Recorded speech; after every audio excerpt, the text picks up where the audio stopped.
Hi everyone. Let's gonna start with the second part on this weekly supervised segmentation talk. My role or my responsibility in this talk is to introduce you the knowledge and data-driven priors that we can use to constrain the optimization during the learning of the CNNs. So let's say we have this search space, okay, for a given segmentation problem. So this is basically the search space we are gonna use to find an optimal solution for our setting, okay? If we don't have any more information, we can just have a large space, okay, to search. But if we can introduce some information during learning, okay, we can try to reduce the search space in order to, find a more optimal solution. So the first set of constraints or first set of information we can have is the knowledge-driven priors. So these are some priors that typically come from the knowledge from a given problem, okay? They don't come from specific examples, but they come from the huge, I would say from the huge problem. So by introducing that, we can start to constrain somehow the search space, okay?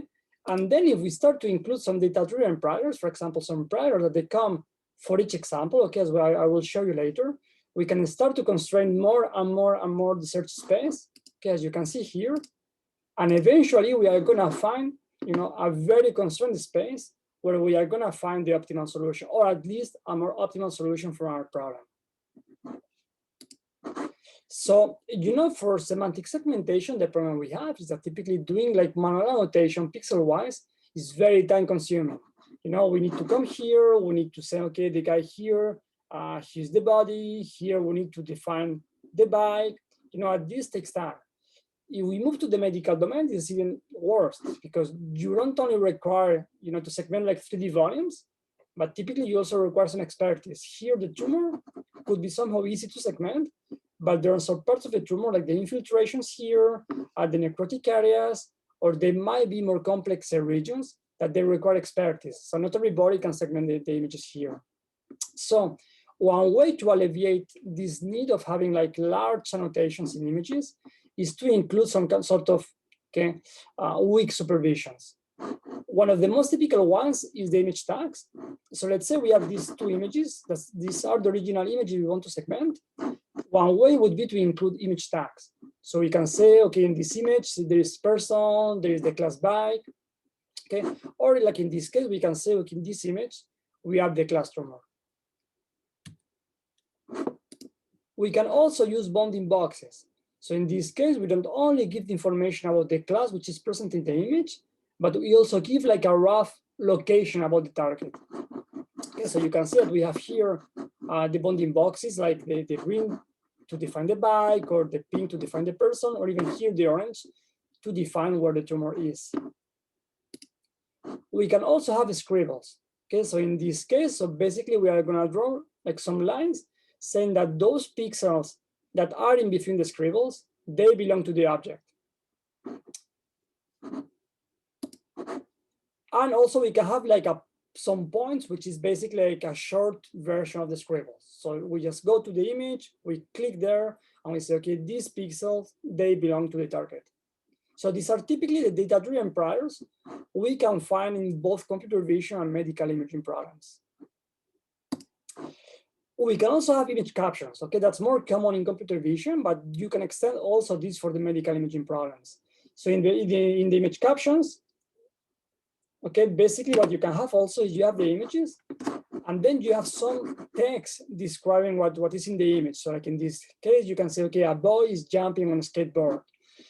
You can use this, for example, in the medical reports. So you have some images, and then you have some text which is written by the doctors, like, okay, this image contains tumor is stage 4. So you can use that also as weak supervision for semantic segmentation. Or you can even have like extreme points. So like in this case, you basically have few points that define where the object is defined, right? So all this information can be used as a data-driven priors to get some segmentation masks.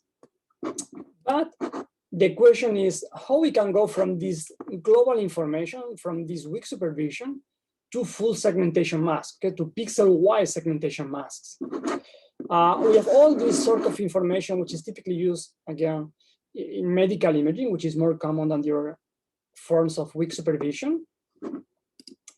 And a very, very common strategy is to use class activation maps. Okay, how we can get that? So basically, we start with a classification CNN, okay, which is the common architecture you already know. So basically, we have the first convolutional layers, which are used to get some meaningful features from the images. Then we have some fully connected layers, which are going to bring the feature maps into a one-dimensionality vector. Okay, and then you will get some class scores, the logits, okay, which are going to be used for doing the final classification. To get the class activation maps, basically you need to convert the feature maps here to K feature maps. Okay, each of the feature maps correspond to one of the classes. Let's say we have like K classes like here. So we have cat, dog, and parrot. So in this case, we have only 3 feature maps like this. Then you apply a global average pooling function. So basically you are going to reduce all the spatial dimensionality of the feature maps into a single value. Okay. And then once you are here, you are going to learn which are the weights, okay, to make the link between all these A1, A2, AK values to the class in the output. Okay, so this is basically, let's say if you want to get the logits for the dog, so basically you have like the summation of A1 times W here, which links A1 and dog, A2 times W that links here with the dog, plus AK times WK that links here with the dog. Okay, and that will be your logit, okay, your prediction for the class dog. Once you have that, basically you remove this part, okay, and you are gonna multiply each of these feature maps by the weight that you were learned, okay, to make the link between class A1, A2, AK to the class dog. And basically you multiply this by all the feature maps, okay, and you get the spatial, let's say, the spatial prediction, okay, for the class, let's say dog. So in this case, what this is gonna mean, or this is gonna highlight, is the discriminative areas that predict or that trigger the prediction of this class. So basically you have this spatial information for the feature map here, and you multiply all these by each of the weights that link all the different classes. And with that, you get the class activation maps, which are known as scans. And this is going to highlight some areas that are discriminative for a given class. Okay, so you have some examples here for the images like mushrooms or penguins, you have teapots. So you can see that from these images, only with information about the image tag, so we don't have any spatial information about the location of the target, so we only know the image tag, we can get some hints about the location of the objects. Okay, so we get all these heat maps, and we can see that the red spots are typically the spots that highlight the classification of a given class. And then you can binarize those, okay, because these are typically probabilities, so these are between 0 and 1. So you can binarize those, and you can get those binarized feature maps or these binarized classification activation maps as pseudo-masks. So either you get these pseudo-masks as the final segmentation output, or you can use these to retrain a network in a fully supervised manner. So you get the input images, okay, you get the binarized pseudo-masks, and you can train these based on those 2 pairs, okay, the image and the corresponding, okay, pseudo-masks. The problem, okay, is that they focus only on highly discriminative regions. That means that they don't cover the complete, let's say, area of the given target. So if you look, for example, in this case of the dog, here on the right, you see that only the head and only one of the legs are spot here, while, okay, they miss to cover the whole region of the object. Okay, and that can be problematic because if you use these only, let's say, these 2 spots as the pseudo masks for these images, okay, you can induce some errors during training, and these errors can be propagated. So you might end up with a very, very, very bad solution, even worse than the one at the beginning. So you have to be very careful with that. Just checking the time. Okay, so one typical solution that we have seen in computer vision is that you can combine these class activation maps with some saliency maps. Okay, so basically there are many solutions, and I'm going to show only one relevant example for each one. Okay, because we are constrained also on time. So basically here what we have the image here. We get what they typically we call seeds, which is like the initial cams, which is something like this. So basically we are going to include some saliency detector. So we are going to include some sort of module that is able to detect the sort of objectness. So basically what is an object here in the image, okay? And we are going to combine these two information in order to grow the initial class activation maps, okay? So with that, they're going to do some combination and they're going to improve the initial cams in order to use like more, I would say, meaningful regions for retrain the segmentation network, okay? There are many ways of combining this. There are many ways of getting like better saliency maps, okay? We are not going to go into the details of this. We don't have time for that. But the basic idea is that you get initial seeds or the initial class activation maps. You get some sort of saliency maps, which are class agnostic. So they are going to tell you which is the foreground, which is the background for the images. And then you are going to combine both in order to grow the initial class activation maps, okay? Then you have also the option to use region mining. So basically you are going to do like an iterative process in which you are going to do like at each step, you are going to improve the class activation map. One way of doing that is that you get an image, okay? You get the class activation map for this image, okay? And typically this is going to highlight the discriminative region. So you are going to mask or you are going to remove this part. You are going to try to predict again the same class for the image without the discriminative area. And by doing that, you are going to force the network to discover new areas, which might not be as discriminative as the first one, but still they're going to have some, I would say, potential to classify the image. So by doing that, and then once you get that, you also remove that part and you restart the process again. So this is shown here in the figure A. So you can see that by doing that, eventually at the end of the day, you are going to end up with a region that is more complete for the given class, okay? So again, you have the image, you do the class activation map, which is the highest discriminative area. You remove that part, you force the network to discover more discriminative areas, you mask again those, you do the same, and eventually you're going to end up with a good, I would say, a nice shape or a nice discriminative area for a given object. Okay, again, there are many different methods for doing that, but the main idea is doing this iterative process where you mask the discriminative areas. Now, if we move to the medical domain, because at the end of the day, we are, or the goal of this summer school is to go through the medical domain, okay?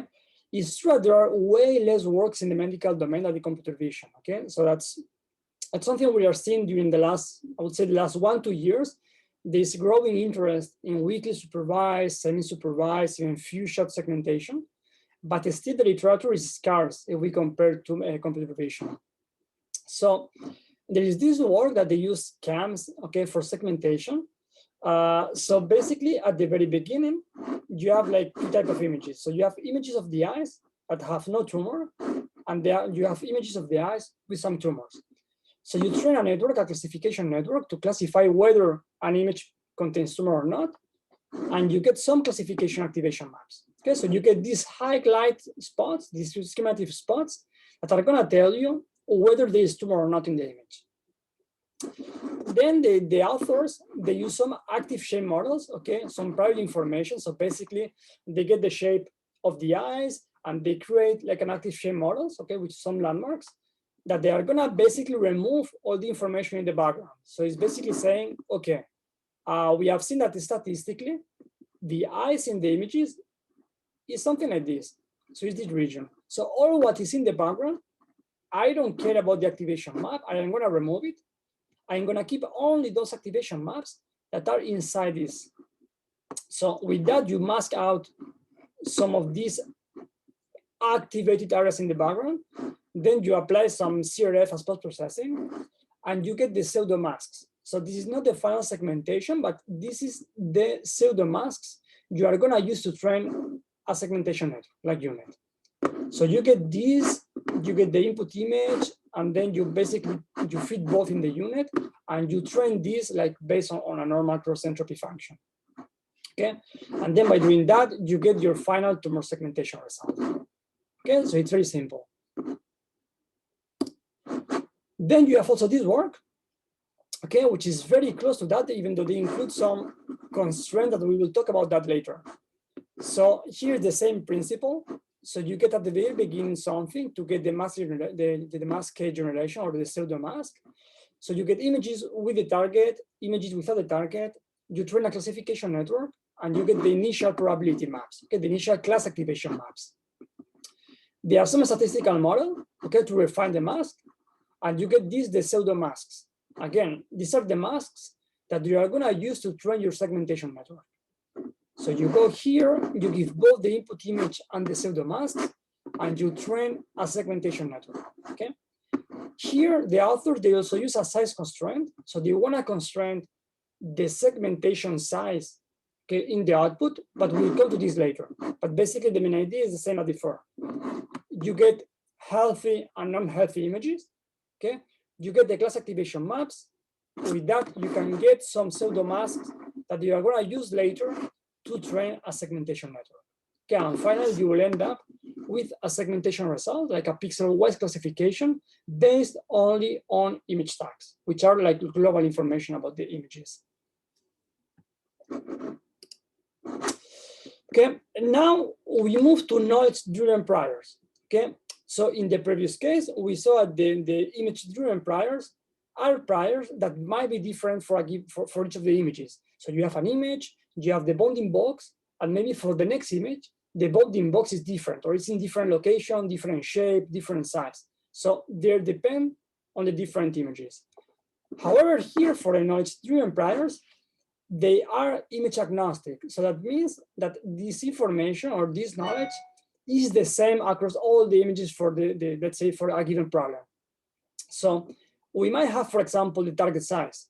So we know that for a given problem, for a given class, the segmentation size should be around some bounds. Okay, let's say we get the example of these two girls, and we know that this is not typically plausible, right? So they should be the same size because typically they are from the same age.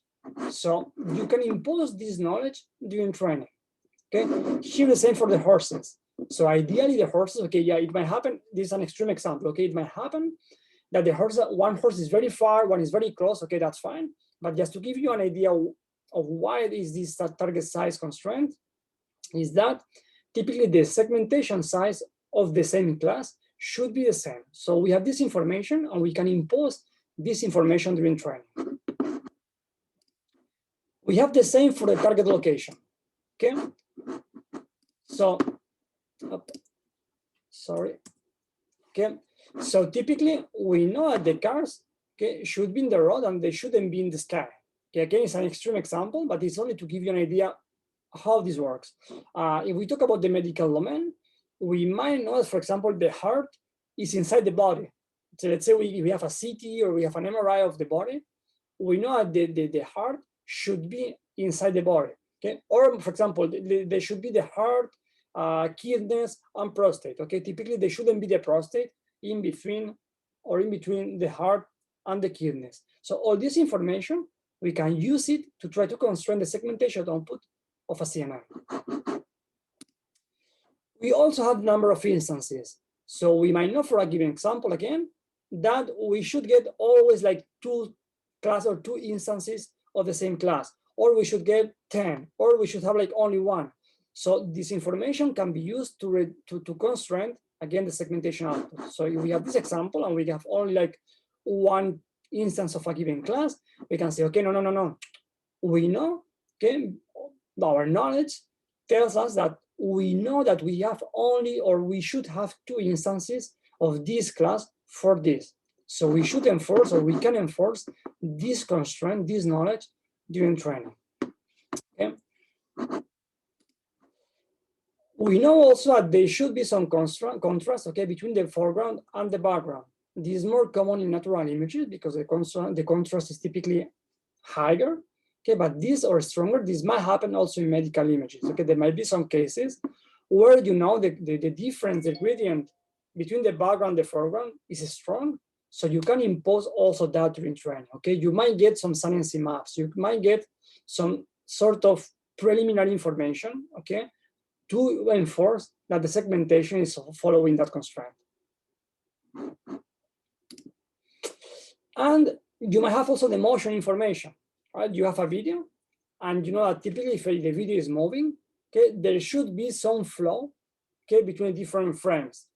And this flow shouldn't be, I would say, let's say the movement between an object in one frame and the frame after, it should be like very, very quick. So there should be some sort of coherence between different frames. And you can enforce, or you can use this information, okay, to avoid very bad segmentation. Let's say you get the first frame, and typically the white horse here, in the next frame, it should be somehow close, okay? It cannot be maybe here in the right of the image.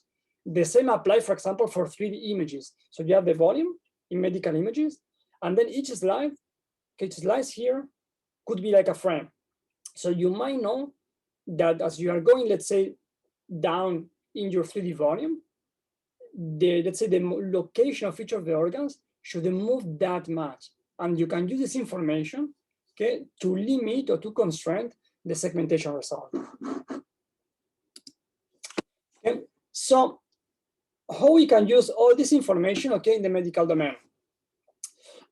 We can use anatomical priors. Okay, for example, we know at the heart, the segment or the size of the heart, okay, should be between two bands. So let's say it's known in the medical community that typically a healthy heart, the minimum size should be, I don't know, 1,000, okay, whatever, and the maximum size should be 2,000.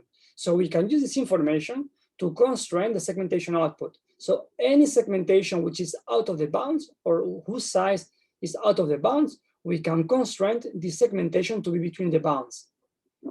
The same we can use, for example, in partial label data. So let's say you have different cohorts. Okay, so you have one data set of MRI with only liver segmentations. Then after 6 months, you get a second data set, okay, because you got money to perform a study, okay, on liver or spleen.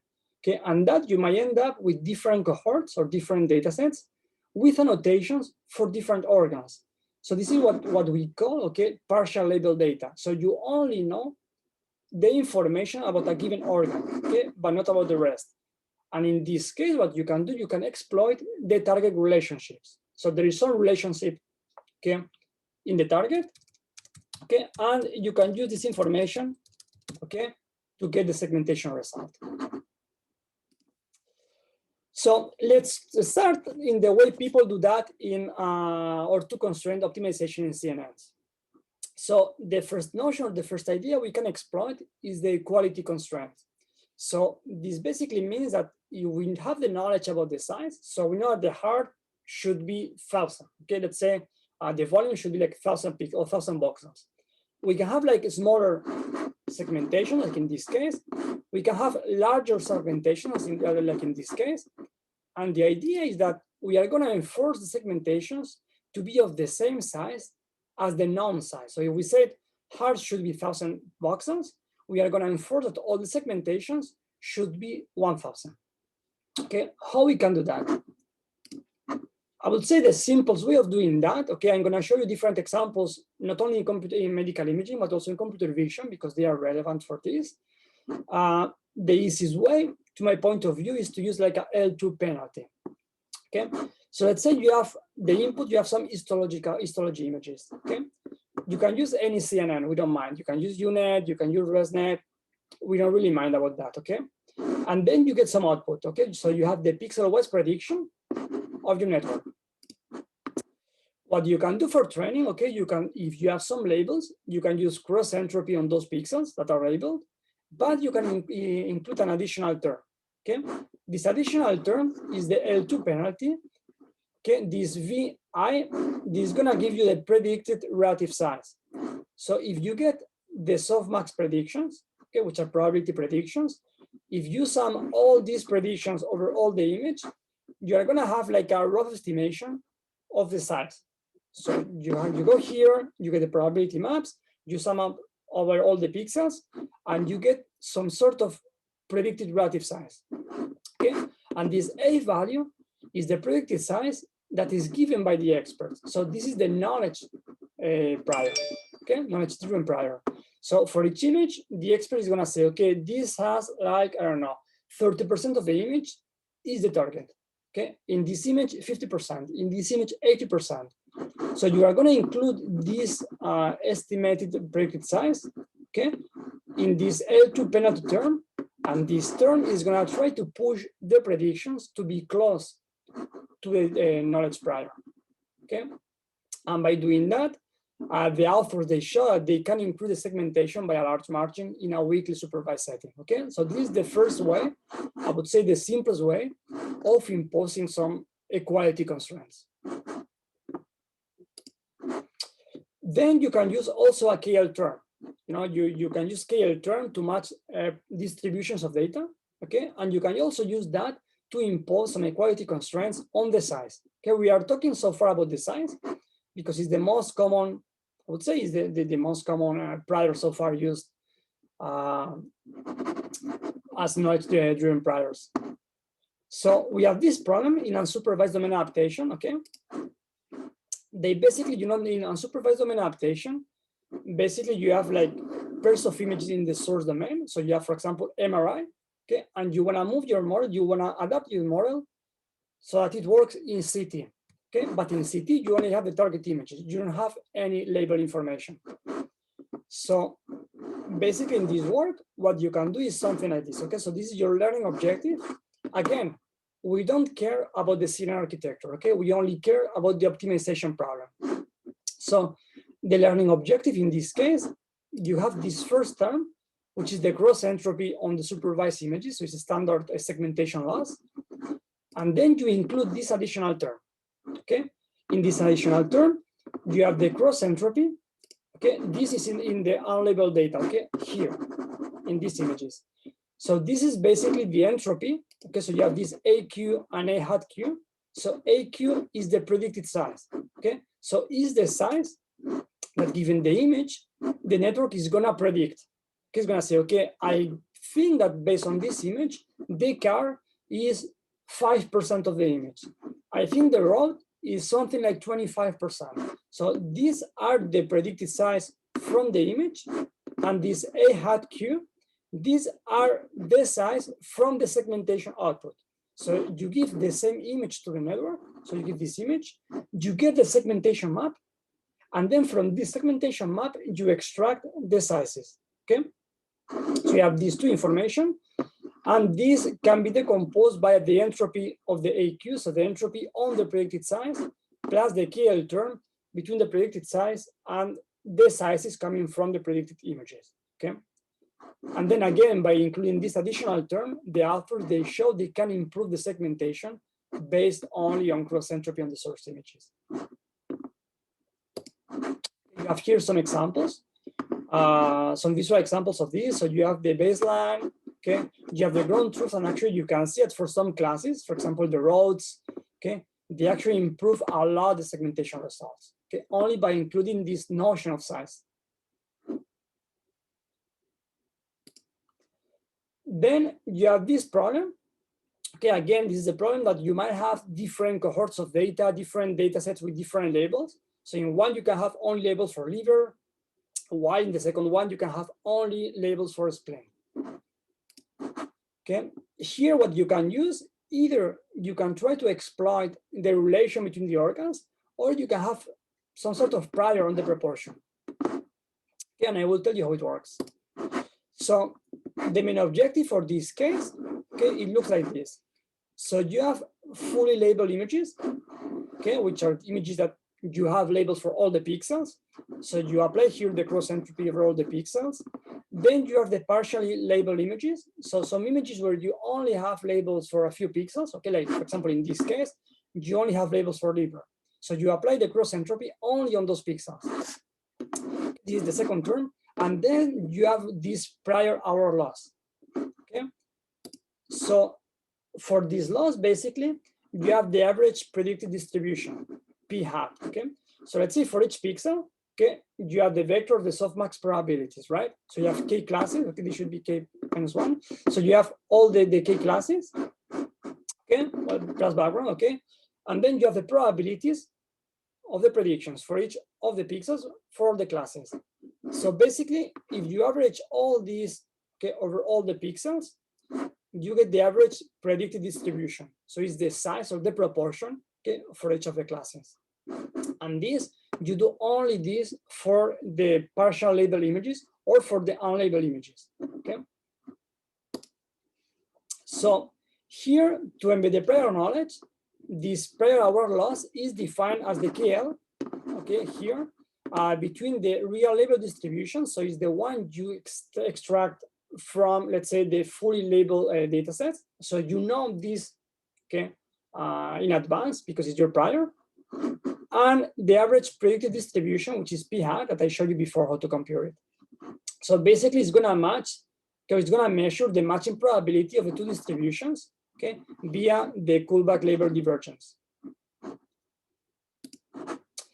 And this here in this problem, okay, for this setting, each class is treated like a one against the rest, okay, when you calculate the matching probabilities. So the output distributions, okay, of p hat of different organs should approximate, okay, the empirical marginal proportions of Q, okay, and this is gonna how you are gonna embed the domain-specific knowledge. So basically, you can expand the KL term, okay. If you treat this as a one against the rest, you can expand this KL term as this, okay. So you have the first, this is the cross entropy, okay, plus a constant, because you have the entropy after, and the entropy of the Q this constant, okay. So you basically end up with this, okay. And then when you replace this here, okay, you know the prior loss. Sorry, you know the average distribution, okay. It was the sum over the softmax. You replace this here, and you end up with this loss, okay. So it's the same as here, except that p hat is replaced by this, okay. And you end up with this additional term that you have to optimize, okay. The problem here is that we are used to see, for example, a log inside a sum, okay, and not a sum inside a log, like in this case. The problem is that this is problematic, okay, if we want to optimize the network parameters with a stochastic gradient descent, okay, because the true gradient that is induced, okay, in the previous equation here, so here, okay, is not a summation of the independent terms. So this is going to be problematic. Okay, sorry, we are here. This is going to be problematic because the average distribution of p hat is inside the log, and we cannot apply SGD as we would normally do, okay, in a normal setting. So to do that, basically the authors, they propose to use a stochastic primal dual gradient, okay, where the terms are split, okay, so they are updated independently. So basically you have like a primal dual variables where you can split or you can optimize the different terms, okay, individually, and then you are going to end up with a good solution for both. Okay, again, this talk is very short, so we don't have time to talk about the optimization perspective. But if you're interested in that, either you can have a look to the paper or you can talk to me and we can discuss all these points. I'm gonna check timing again. Okay, I think 5 minutes still. So then we have these extreme perturbations, okay, that are the regions of an image that have the maximum effect on the activation of a given neuron in a neural network. So basically here, if we look at these images, okay, the area of the perturbation is increased, okay, and the method starts to reveal more information about the target. So as you can see here, we can go from 5, 10, 20% of the image. We start to see more complete regions about the target of interest, okay, that is going to activate the class, okay, or the class prediction. Here you can also impose some size constraint on this problem, okay, on this case. The way the authors do that is that you relax the mask, okay, so basically you have a mask which is between, okay, 0 and 1, okay, for all the image.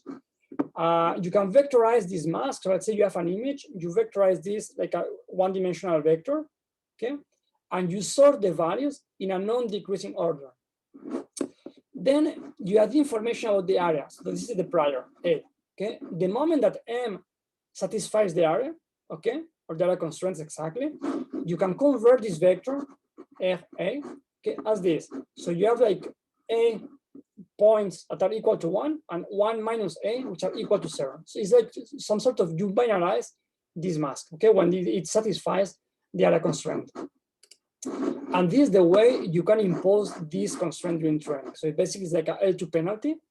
You have the vector which is sorted in the non-decreasing order, and you try to approximate this this vector, okay, which is the area constraint.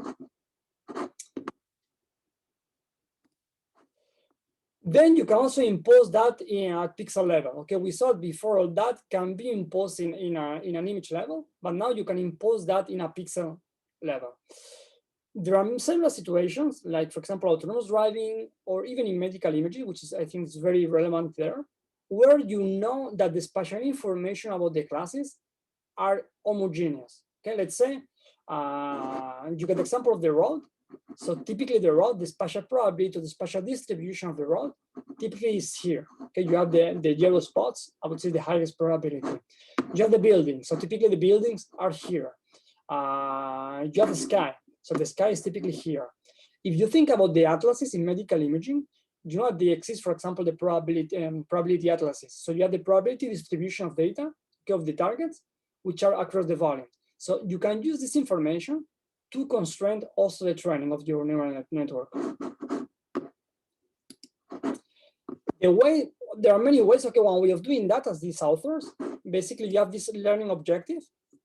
So you have in the source images, okay, for a problem of domain adaptation, you have the source images, where you have here the cross entropy on the source pixels, okay, because you also have the labels.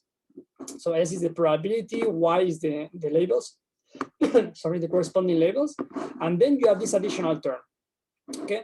They use this notion of proposals, okay? Again, proposals are the pseudo masks. So this is the first segmentation mask that the network is gonna generate, okay? So you have a network which is trained on your source images, you test that on your target images, and the first segmentation you get are your proposals. And then in this term, okay, for the target images, you can decompose this as 2KL. So this term becomes 2KL, where the first KL is gonna match the distributions of the pseudo the proposals with your prior. So again, the prior is this probabilistic spatial information. So you are gonna match the distributions of your proposals. So you are gonna try or enforce that the proposals, they match this prior. And the second term is gonna match, or it's gonna try to enforce the similarities from the priors and the softmax predictions, okay? And then this last term is gonna weight the proposals. So how important are the proposals, or each of the pixels in the proposals, okay, for the learning objective. And here you can see some examples, okay, of how it helps to improve the segmentation results. So if you include the spatial prior, it gets like more, I would say, homogeneous, like segmentations, less crispy borders, contours. So it's actually improving the segmentation results. Then, okay, all these are equality constraints, okay? So you try to enforce whatever it's in the output of the segmentation CNN to a given value.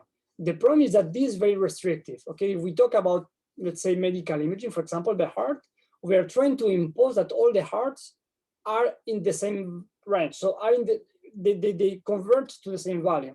However, we know that this is not realistic because we might have like different bounds. So we might have like a minimum bound. So there are hearts that are close to this minimal bound, but we also have hearts that are very close to the upper bounds. So we are gonna try to impose some inequality constraints, okay, which give more flexibility for learning, and also they are more realistic. So in this case, let's say that we have the CNN predictions. So if the segmentation output is between these two bounds, we do nothing. We are happy with that. But if we get either smaller or larger segmentation results, okay, we are going to try to impose those so that they go in between the bounds. Okay, in that way we are less restrictive. So we are not imposing a given size, but we are trying to push these segmentations in between the different bounds. Okay. This can be done, for example, like in this case for unsupervised domain adaptation. So here they have different terms for the optimization, but we only care about this specific term, okay, which is the size information. So here, basically, this is the way they impose the size prior. So this is gonna be, okay, the size per class that you compute from the source. So you have the source images with the labels, you compute the average size for each of the classes, okay? Then you have this mu weighted value, which is gonna weight or is gonna relax the class prior constraint, okay? And then you have the estimated size on the prediction. So you get the prediction, you compute the size, and then by doing that, you try to impose that this, okay, is close to the prior. And if you look at this guy, you look at this equation, so this is basically like a ReLU function. Okay, so you can include, this is very simple to include. So you put the ReLU function, is differentiable, you put it there in the loss term, and then you can include the size information during training. I think I'm running out of time. Okay, yeah. So you can also include this information, okay, for example, as suppression. So let's say this is the softmax probabilities, okay, the prediction. You know that in this image, there is no person. So basically you can enforce that, or you can remove all the information about the person by enforcing that the size of the softmax should be less than 0, okay, or equal to 0, because there is no person. So you don't want any pixel, okay, predicting a class person. You also have the inclusion or existence. So you know that there is a car, okay, you don't know anything else, but you know that in this image, there is a car. So you can impose that by enforcing that the softmax prediction should be at least 1, okay? Could be larger, but at least should be 1. Or if you know the size, okay, you can impose that the size of the target prediction should be larger than your prior, in this case, A. So if you know that A it's, I don't know, 15%, you can enforce that during training, this the sum of the softmax is larger than 15%. Okay, and how we can benefit that or from that in the medical domain. Okay, I'm very close to the end. Okay, sorry for taking maybe 5 minutes more. So we can have this information about the tag. So let's say you have these 2 images from the heart. So you might have no cavity here. So there is no information about the target here, while you know that there is cavity in this case. So you can use this image tag information, okay, for the negative tags. So you know that in the case of the negative, like in the left, okay, you have no cavity. So you want that the sum of the softmax probabilities is 0, okay, because you don't want any pixel predicting the no cavity class. And you can have also the information for the positive image tags, like here. So you have cavity, but you know the mean and the max size. So in this case, you might impose that the sum of the softmax probabilities is between the 2 bounds. How you can do that? Okay, let's say this is the full annotations you might have during training. Okay, so red spots is the background, green spots are the left ventricle. Okay, but in our case, we are going to use only partial annotation. So in some cases, we might have only even few points, okay, like here. And this is going to be the only supervision we have for pixels. Okay, in order to optimize this, so we are going to minimize the cross entropy on the labeled pixel, only on the those few points I showed you before. Okay, so that the sum of the segmentation, or the sum on the softmax probabilities of the segmentation results are in between 2 bounds. Okay, so we include this additional term. So we have the cross entropy on annotated pixels only on the few points in green like before. And basically the second term is this two L2 penalties. Okay, and that's the way we impose the inequality constraint. So if the segmentation, if the sum of the softmax is higher or is larger than the segmentation, the upper bound, we go to this area, okay, on the optimization landscape. If we are in the other way of the lower bound, we go through, okay, this way in the optimization landscape. So in that way, we are going to enforce that the segmentation results are always, or as much as we can, in between the 2 different bounds. So this is very simple. We just include this in the objective, and it's very simple to differentiate. Okay, and these are some results we get with this this approach. So basically, this is the ground truth. This is the full supervision. This is what we get only with the tag bound. So if we say there is or there is no cavity, and these are the results we get if we also impose the size constraint between the different bounds. So we can see that we get segmentation results which are very close, okay, to the ground truth or to those obtained by full supervision. Okay, we can do it better. Okay, very quick on this. Before we were the ones giving the size for the images. So we were saying, okay, for this image, the size is 25. For this image, the size of the left ventricle is 75 or 74, whatever. Okay, we can also train an auxiliary network so that it predicts the size of each image. And in that way, we don't need to give that information for the network. So basically, it's all the process is automatized.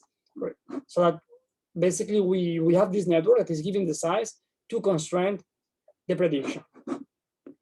Okay. We can use also domain adaptation. Okay, that very quick.